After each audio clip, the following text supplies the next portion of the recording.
Stay tuned for the Joan Quinn Profiles. As an editor for Andy Warhol's Interview, the Los Angeles Herald-Examiner, LA Style, and Detour magazines, Joan covered the social set, the Hollywood hotshots, the international art scene, the mysteries of food, the excitement of travel, and the fabulous world of fashion. Joan continues to find creative people on the cutting edge who make things happen. Here's Joan Agajanian Quinn. Hi, I'm Joan Quinn, and welcome to the Joan Quinn Profiles. We have guests Linda Hopkins and actor-director Scott Cummings with us today. Actress-singer Linda Hopkins was born and raised in Louisiana. She left high school in the 11th grade to take care of her sick mother. Linda is an icon on the Broadway stage, having appeared in Pearly, winning a Tony for Inner City, playing Bessie Smith in Me and Bessie, and garnering a Best Actress nomination for Black and Blue. Linda, how did a young teenager make her way to Broadway? Were you studying? Were you singing? How did you get there? I went to school and studied with Stella Adler for 3 years. When did you get to Stella Adler? After the 11th grade? After you were a teenager? Oh no, I was full grown. You were full grown? Yeah. I was full grown, but when I moved to New York, I wanted to better my singing and my acting. So I had a manager at the time called Mr. Leo Talent, which I called him my dad, and he put me.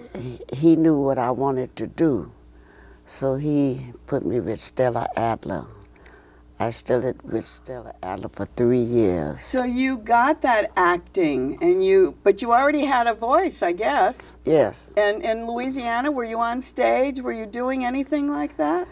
No, I started show business in 1950 in Oakland, California, at a club called Slim Jenkins Nightclub. So you, before you got to New York, you were doing that? Yes. Ah, I see. Yes. So that took you into the acting part of it. You were already in the singing. Did it take any kind of special lessons for you to go in these nightclubs?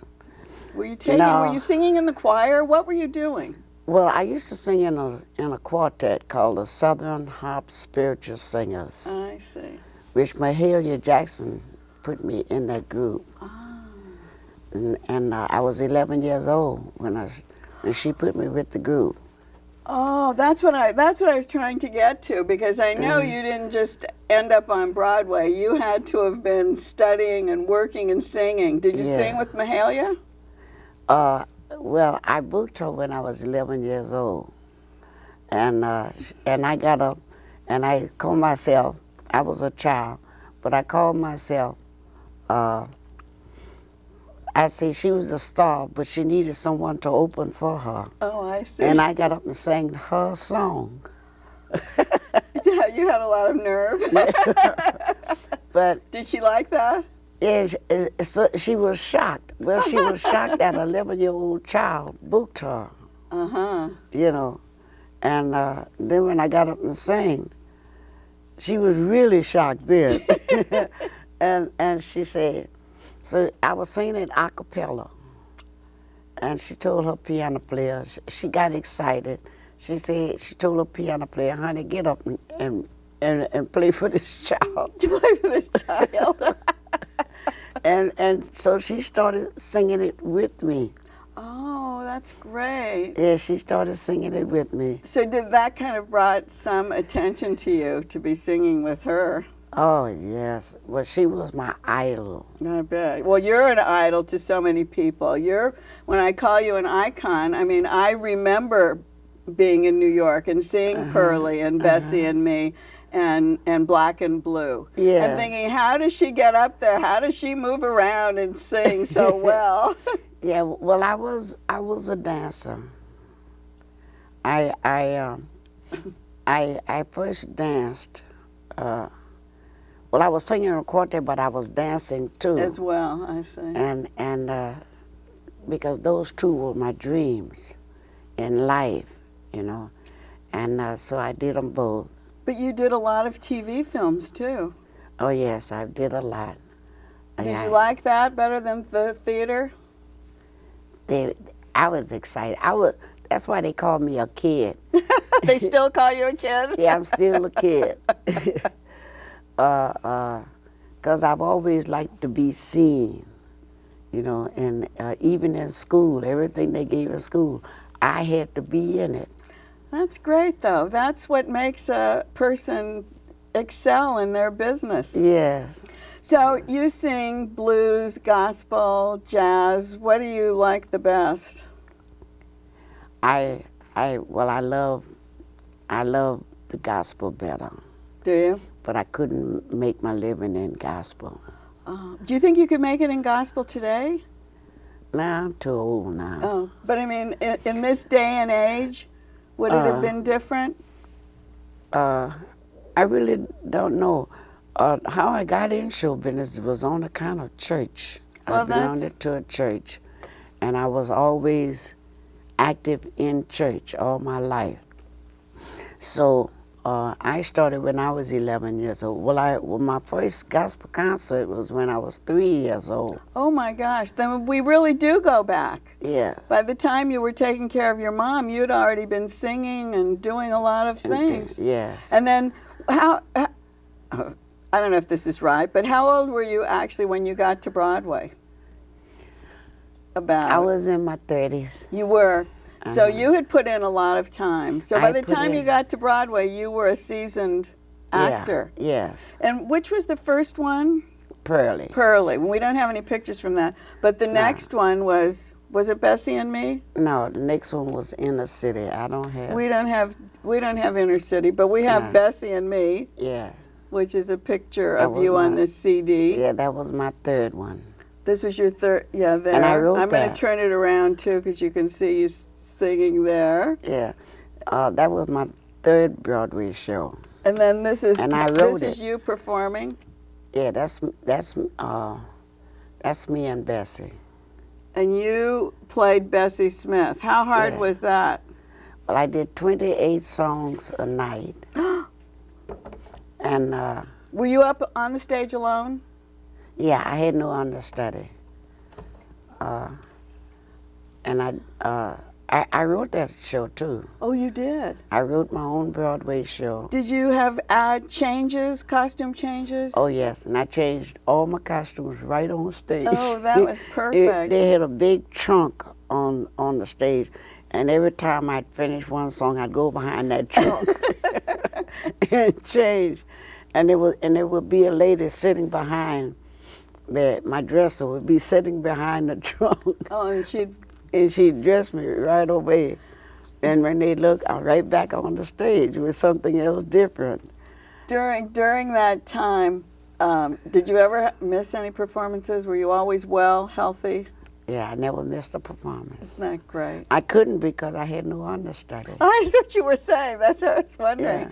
Yeah. During the time you were on Broadway, you were making all these appearances on The Tonight Show. Yes. 148 appearances. On The Tonight Show. With Johnny Carson and Steve Allen. And Jack Parr. And what I did more than 148 because when Jay Leno took over, I was on the show with him also. They called you brash and sassy. Yeah. Did you answer their questions? Did they interview you or did you just perform? Oh, well, Johnny Carson, I was on a lot because Johnny Carson, he helped me on every Broadway show I've ever did. He felt like I had something to offer, and that's why even when I wasn't on his show, he'd say he'd announce which town I would be in and Oh, that's so nice. Yeah, old Johnny Carson he really was a friend. Did you perform as well when you were on Johnny Carson's show, or did you just sit as a guest? No, I sang. You sang every time. I was We trying can't to- have you sing here, unfortunately. Yeah. But in California, you got the Hollywood Walk of Fame. You got a Yeah. star, and this is in 2005, Linda Hopkins. Yes. So we have your Hollywood Walk of Fame star, and we have this, which I think is phenomenal. This is a show that you're touring with Mortonette Jenkins and Maxine Weldon, called Wild Women Blues. Yes. And this is me doing my dance. Well, this is now you can dance like this. Oh yeah. I can't really move like that anymore, but I can still do that dance. Here's the program. This is a Casino de Paris Yes. in January 2006. You were in Europe all through 2005 doing this show? All of December I spent my birthday, my Christmas, and my New Year's in that theater. And then you were in London. Was it in London as well? No, not this time. But you've played this you've played in London, haven't you? No, I haven't played that in London. I've only done concerts in London. Maybe that's what I was Yeah. thinking of. Yeah. So what did you do in this show? It's a lot of pictures of me in there. Oh, okay. And it's so where I've been with Ray Charles. Oh, here. No, that's Maxine and that's Martinette. Okay, that's good. And I'm on the other page, the front page. Let's see if we can get that. No, Oh, the other way. yeah. Is that good? Yeah, that's the three of us together. And Do you do a lot of rehearsing? yes, we rehearse. Oh, yes. It always looks like it's just ad lib and it's so simple to do, but there's a lot of... There's a lot of rehearsing, a lot of things to remember. It's a lot of movements to remember. See, working in theaters is like night and day from working in nightclubs. See, you in theaters, you have your spots that you have to go to. And in you got to know nightclubs? those spots. Yeah, and you have to, because you're working with other people too. When you're in a nightclub, you're working with yourself. By yourself. You have so many wonderful stories and so many great experiences. Do you teach? Have you thought of passing on these things? Yes, well, that's what I'm doing mostly now. See, I'm like semi-retired now. I'm 81 years old now. And I don't want to just give it up because there's so many young people out there that need me. That's what I was thinking. See. You appear at the, what's the hotel? The Bellage. Bellage. And you bring young people in there? Yes, every second Wednesday. And of and the how month. does that work? Do you pick out the people to sing? I just whosoever have talent, be on my talent show case night with my sister, Doll Scott. That's your sister? Yeah, she's my adopted sister. Oh, she's but Doll Scott knows talent and has worked Yeah. behind the scenes for a long time, hasn't she? Yes, Lord, do she know talent. And we are as close together as real sisters could be. You know, that's how close we work together, and that's how close we are together. She's a wonderful talent, too. Yeah. And so you work, and then what kind of a show is it? Do you do the announcing, or do you ever sing, or what do you No, do we actually? have someone do the announcement, but I gets up and I'll sing like 2 songs. Oh, you will? On that night, yes. Oh, you got to come see it. But does Doll sing, too? Yes. She sings, too? Yeah. Oh, wow. We've got the 2 stalwarts of music Yeah. singing at the Bellage on the, Yeah. what, second Wednesday? Every second Wednesday of the month. That's fabulous. And Linda, I've just, as I said, I'm so happy to have been able to meet you and listen to your talk like that, because that's what we always remember about Linda Hopkins. Uh-huh. Oh yeah, I get a big kick out of talking, you know. Yeah, give us a little something. Oh, you want me to sing a little? Just a little. Down the hall. Oh, I see your party's jumping, and everybody's having a good time. You know what's going through my mind.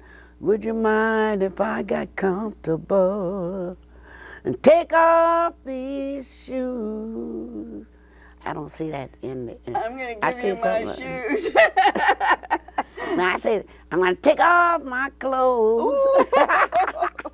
and this knocks everybody out. You know, that's it great. gets a big kick out of that. Thank you. And that dress scene, you see me dancing? Yeah. I do a dance. Oh, yeah. That's the dance yeah. And you do that? I do when I halfway go through it, I go into this dance. Oh, thank you, Linda, for coming today. Oh, thank you. And I hope you had my sister on too. Okay, thank you. All right. Don't go away. We'll be right back with director Scott Cummings.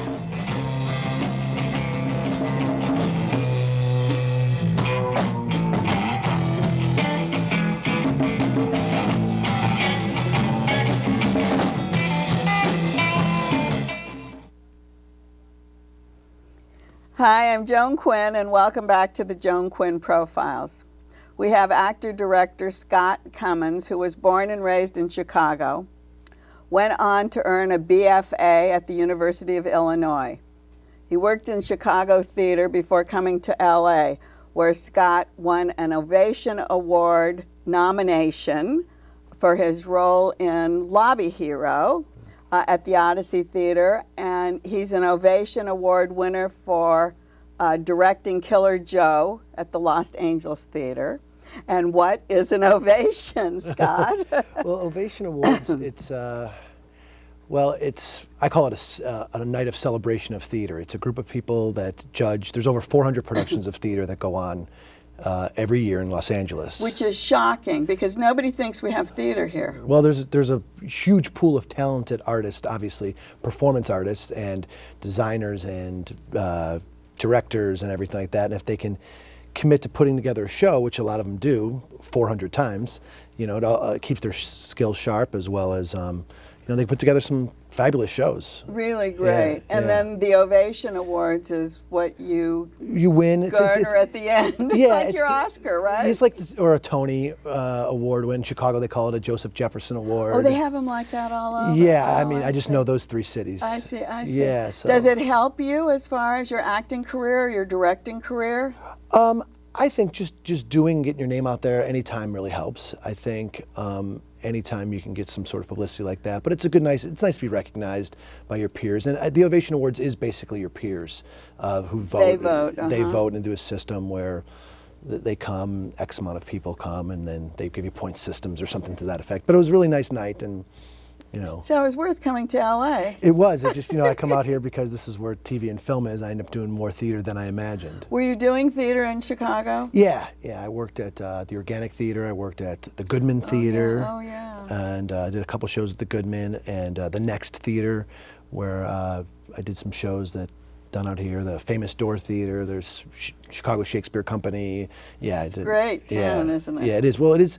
It's a town that does theater and very much commits to it. And you don't have film there, so you have to come out here to do that. Right, we have very little. There'll be a film that comes from LA to shoot there, and then there'll be some day player stuff you can audition for. And there's commercial work, and they did have a couple TV shows while I was there. They did Early Edition there, and I had a few parts on that. And they did Untouchables. It was actually a little bit before I started doing that sort of thing. Well, when you came to LA, were you going to be directing or acting?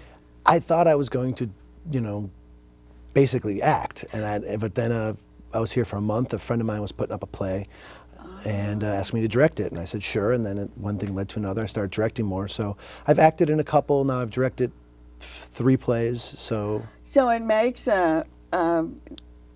switch in your career in a way. Yeah, it seems like the directing's working out pretty good out here so far. Would that work into films and TV? You know, I don't know how to make that leap right now. Like any other job in this business, you know. So in TV and film, you're actually acting. Yes. Because you know what to do. In exactly. That I have an agent for that and everything like that. I don't have a director agent right now. So I see. if you can get me one, that'd be great. Okay. Maybe someone watching will know. One of the plays that you won for was Killer Joe. What was that about? It's a play written by Tracy Letts, who's a terrific playwright. He wrote a play called Man from Nebraska as well, and that was up for a Pulitzer Prize and lost to Doubt with that John Patrick Shanley's Doubt. He wrote another show called Bug, which has been made into a movie. Yes. Yeah, and it was a production that was done in New York, was very successful. But anyway, it's about some people who live in a trailer in Texas, and it's kind of a thriller. It's a bit of a, it's exciting thriller with a big twist at the end. But that whole company won a lot of awards. Yeah, we won 4. It wasn't just you. You won 4. Yeah, 4 for sound design, production for a small theater. It won for ensemble, which is I'm more proud of that. I'm more proud of that than I am of my award. Because you were all working together, is that the idea? Yeah, the actors work together very well. And being an actor, I always want my ensembles to be strong because it is the actor's medium. Theater is the actor's medium. It's not really director's medium. Well, talking about the ensemble, in a way, you're directing Mr. Culpert, which is at the Odyssey Theater. Right. And it's a play that was in London. Yes. It was in Germany. Yes. It's been translated. Right. So is there any loss in the translation, or would you know as a director? Well, the only thing I can sort of speak to is how we dealt with it. We took the British translation, and we stayed as close to it as we could without it sounding too British. We took certain words out that were just, like instead of saying the lift, we said the elevator. But other than that, we kept to the British translation as much as possible, because even a translator will try to keep the play within its own world. But it was written in German. Right, and then David Tushingham, David translated it to English, to British English, not American English. Right. So I could only go from that. But there's certain German sensibilities about it, and not that I know a lot about Germany, but I know there's this whole section of the play where they're ordering through numbers, and everything's about numbers. Oh, right. And I've worked on a business program called SAP, which is it's a business program, it's all about numbers. And everything, so I kind of know that sort of. So that was the Germanic part of it, you think? One of the parts. Yeah. Tell us a little bit about the play, so that we get the.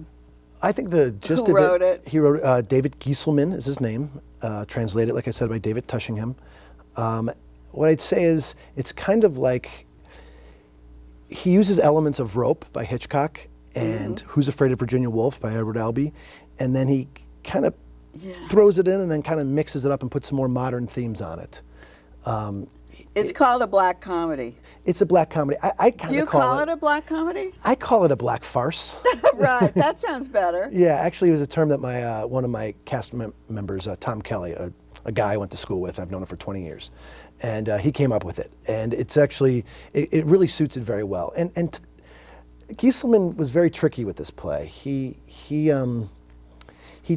starts it off one kind of play, and then he leads it to another, and he's constantly changing his style a little bit. Yeah, so what does the director do with that? This is what I thought it was talking about the human condition. Yeah. Each one of those people had their own little world they were living in, and they were interacting. There were 5 people on stage. Right. So one couple invites another couple over, a la Who's Afraid of Virginia Woolf, that's where I got that. And they start off sort of playing a mind game, and there's a trunk there, a la Rope, and then he takes off from there. And I think it's an exploration of the human condition. What have we done? What kind of walls have we put up around ourselves as human beings, and necessarily to protect ourselves from, this world that we live in, our emotional walls. And if we put up those walls too high, have we broken down our ability to be fulfilled? Has our ability to achieve joy gone away? Because if you're protecting yourself from pain, have you protected yourself too much from pleasure and joy and fulfillment? Well, that's like the theme of like these horror movies almost in a way, right? Sure, I mean, sure.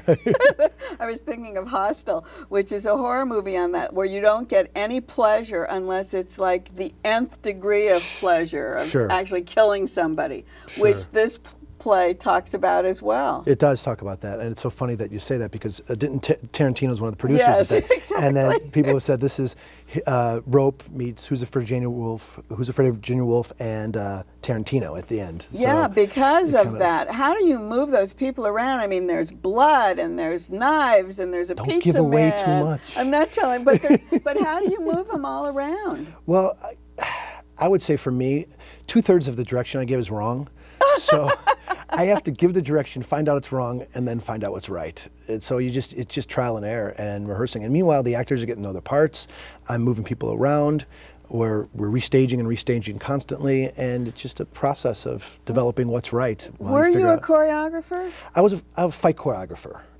Fight choreographer. But you know, you can see that in the way you direct. Oh. I can that's see nice. that because there's a lot of moving around, but moving in and out. Right, and moving. Yeah, you got to keep your not just stage pictures, but yeah, you want the action to, action to the word to the action type thing, like Hamlet says. So, yeah, that is something that I actually do pride myself on. The rest I just kind of fake, but actually moving the people around on stage is one of my strong points. Yeah. Well, how does the audience react to this? How is the audience reacting to it?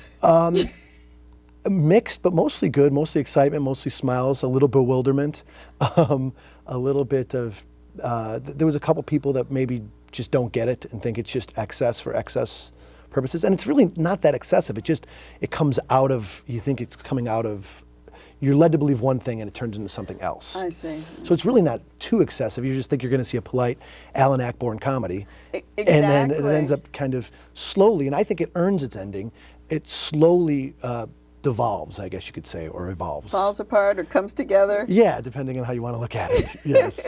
Do you think it would have been different if you had English actors in it? I would think it'd be different no matter what actors I have, but Oh, British I see. actors, British actors sure do have a different type of sensibility, but I'm more than happy with the cast I have. You have a great cast, and they yeah. really interact, and Yeah. it's I don't know how you could direct it. That's why I wanted you to come on and tell us a little bit today. You have a very nice, calm way about you. Well, one of the great things is that each actor approaches the character different, and that's one of the challenges as a director, to figure out how you're going to approach each actor and each character. And I had a good ensemble. It's a very collaborative effort, very collaborative. So. Thanks. And I had a lot of help from a lot of people. So. Thanks, Scott. Thank you very much. And thanks for watching the Joan Quinn Profiles. Keep writing to 777 South Figueroa, Los Angeles 90017. Bye. Bye.